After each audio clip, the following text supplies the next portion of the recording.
This meeting is being recorded. Okay, I'm going to try to briefly describe the principles, the basic strategy of the system we're going to be running. And I'm going to do it briefly, if possible. So we want high and wide wingers, and everyone's heard that before. We are okay, and the reason we have that is to stretch the team out, the opposition out vertically. If we didn't have high and wide wingers, they could be more compact. If we played more like this with like a 4-2-3-1 and we kept the wingers kind of inside. This is a lot of teams actually play this way. You play against them all the time, right? So this is a very compact situation. This is going to be very difficult to penetrate this area. We like to spread the field and try to get the fullbacks to get a little bit closer, just to give a little bit extra gap to break the line. Okay? So we like high and wide wingers. We always want to keep one more player in the back centrally. It's important that we say centrally. Our system, we want one more player in the back. This is what we call the principle of +1. We're supposed to have that on defense too, which is what we call the libero, right? That we're supposed to. Defensively, we have a libero, right? So then, wouldn't we automatically, if we won the ball, right? He's marking and he's free. Wouldn't we automatically have this 2v1 in the back? And that's what we want. Libero gets the ball. We have a 2v1. If they move another player into the central area, are we +1 anymore? No, right? So we have to do what? To regain. The defensive mid drops. Correct. We would drop. And I'll show you quickly how we would do it, but we would drop. We could even play it back to the keeper. And this is what we haven't been doing. And now you'll see us. What the fullbacks would push up. The wingers could come in. The 8 would drop in as the functional 6. He can come in. Because now we're in a 3 in the back situation where you're always almost in any system with 3 center backs, you can get your fullbacks higher up. So now, did we regain the +1? Yes, of course we did, right? Okay, we need to do this. This is going to. I don't want to do too much here because we'll get to that in a second. We also use rotations, and that's an example of a rotation. Okay. But here's another example of a rotation real quick. To give you an example, we rotate. So if the 6 is marked and we're back to, we rotate out to drag the defender away. So now let's say that the 6 is covered. Right? He plays it here. The 6 is covered, correct? Okay. So instead of clogging the lane, we want him to rotate out. Okay. And now we always talk about this. If you rotate away and the 10 doesn't follow you, are you open now? Yeah. Right? Okay. Now it's a shorter pass here. If he does follow you, okay, that opens this whole space where the 10 could check in to this space, right? And then receive, hopefully get turned, maybe play directly to 9's feet, okay? Or we could break the line this way, okay? But you get the idea that he cleared this area for someone to check in. So it's very important that we rotate. That's a rotation.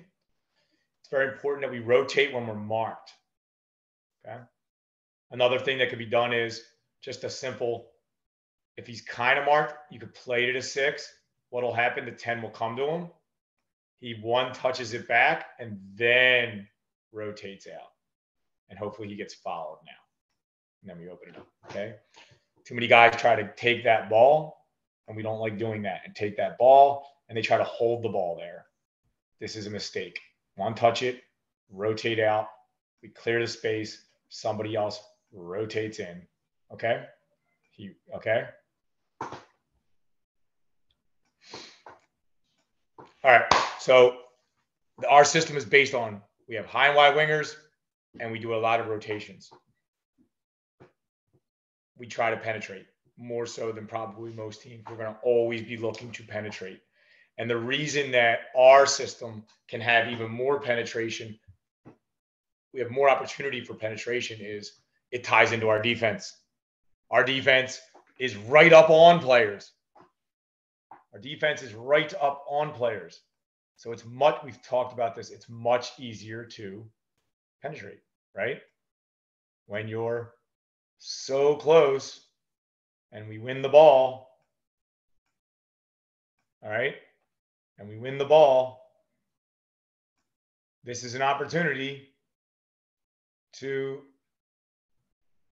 sorry, he should be here, right?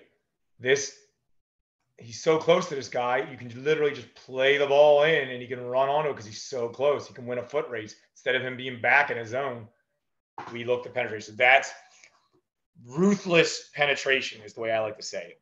We have to look to ruthlessly penetrate the other team, or we are not taking advantage of our system, our defensive system, our transition. This would happen mostly during the transition to attack because we were in our defensive shape, which is very aggressive, very close. We have to look to penetrate. All right. That's it. We do rotations. We ruthlessly penetrate. We rotate.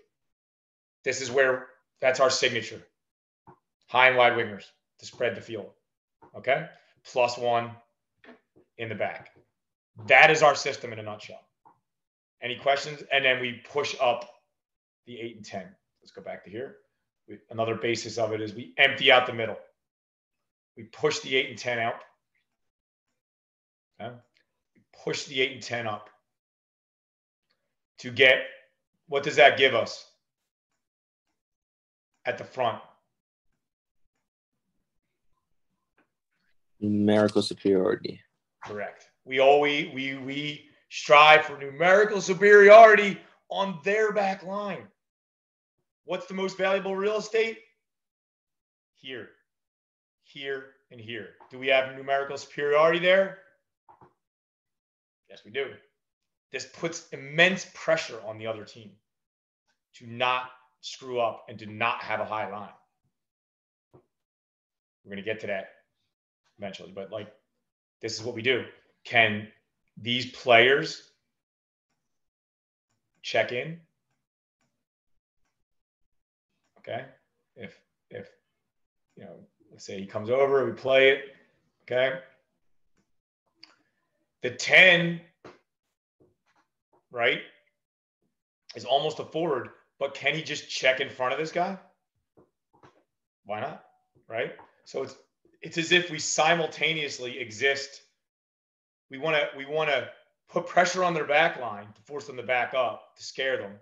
But at any time we want, we can check in on their blind side and receive the ball.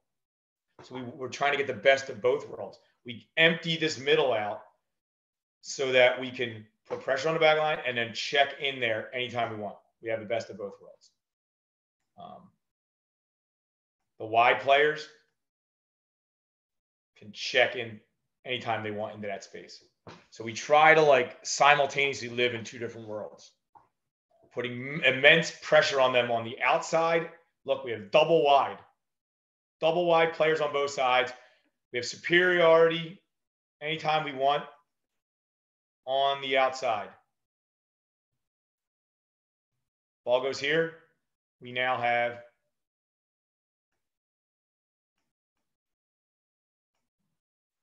superiority here. See it? 3v2. See it? Anytime we want, the 10 could check in front, and this is now superiority against their 6. You do an up back through. Okay. So you get the idea? We empty out the middle. We empty out the middle so that we can check into the middle. That's another important facet of our offense. Okay. So any major questions on that, or I'm going to leave it there so we have a general grounding, right? And then I'll get into specific things. We good? That's our quick rundown of our general offensive philosophy. And I'm just going to stop the recording.